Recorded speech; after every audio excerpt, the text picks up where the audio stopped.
मुंबई नाशिक महामार्गावर मोठ्या प्रमाणावरती वाहतूक कोंडी पाहायला मिळते। खड्ड्यांमुळे वाहन चालकांना नाहक त्रास सहन करावा लागतोय।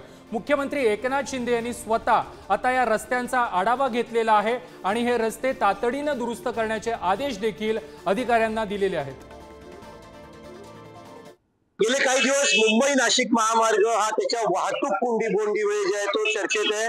मुंबई नाशिक महामार्गावर आपण बघतोय नाशिकला जाणारी वाहतूक ही पूर्णपणे ठप्प झालेली आपल्याला पाहायला मिळते। रस्त्याचे खड्डे, चाललेली पुलाची किंवा रस्त्याची कामं या सर्वांमुळे वाहतूक कोंडी प्रचंड पाहायला मिळते।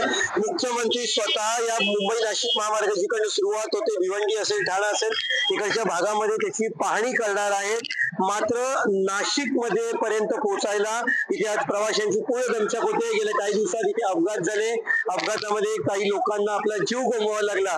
मात्र आजही म्हणजे जवळजवळ हा पावसाळा आता अर्ध्यापेक्षा जास्त पावसाळा झालेला आहे आणि असं असून सुद्धा नाशिक मुंबई किंवा मुंबई नाशिक महामार्ग हा अजूनही वाहतुकीच्या कोंडीनी पाहायला मिळतो। इथे मोठ्या प्रमाणात वाहतुकीची कोंडी आपल्याला झालेली पाहायला मिळते। कॅमेरा पर्सन सतीश कदम सह पंकज दळवी, पुढारी न्यूज, मुंबई नाशिक हायवे।